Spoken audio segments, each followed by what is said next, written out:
From year to year, month to month, week to week, and day to day, people across the world are obsessed with a phenomenon that is professional wrestling. But why? 101 Reasons to Love Professional Wrestling. There are many components of professional wrestling that should be both understood and celebrated, in no particular order.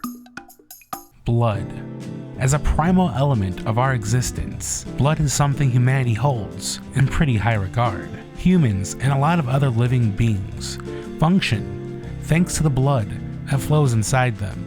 This red liquid life force brings oxygen to the body, as it is the fuel that allows the heart to beat on. It's a necessity for life, and the lineage we carry in it is our ancestral history. In the arts, blood is what a vampire drinks from their prey. In fact, there are very few horror genre movies that doesn't feature blood-stained scenes. In acts of violence, blood is drawn.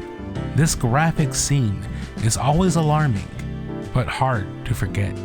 This visual also has an infamous history in professional wrestling. The visual awe that is blood in wrestling lets the audience know that the match they're watching is a serious fight. In the older days, wrestlers would get busted open the hard way. This means they would connect a few well-placed punches above the eyebrow to give the presentation of that bloody visual. This can result in a trickle, or it could provide a full-on crimson mask. Then there are wrestlers who would use a concealed piece of razor blade to slice themselves. Blading, gigging, juicing, or whatever term is preferred, has caused its share of shock and awe in efforts to tell the most compelling story and sell a match that much more. There are even times a cut goes too deep and a bloody face becomes a full-on bloodbath. Which of these methods is more barbaric is up for debate, but the end game is still the same.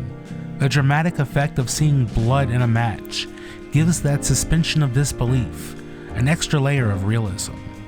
We know the value of blood, so when it's spilled, it's often spilled for a reason.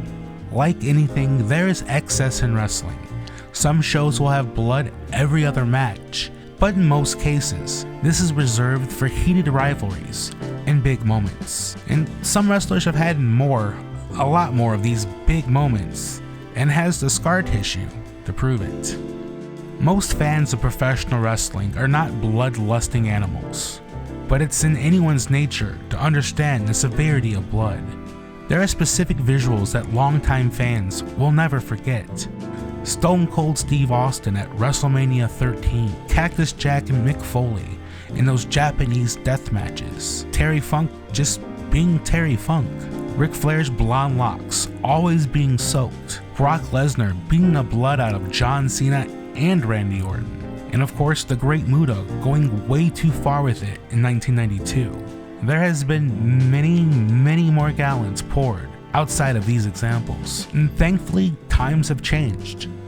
Blood still happens, but not nearly as much. We will instantly see a referee put on medical gloves and approach the situation accordingly. But again, it still happens.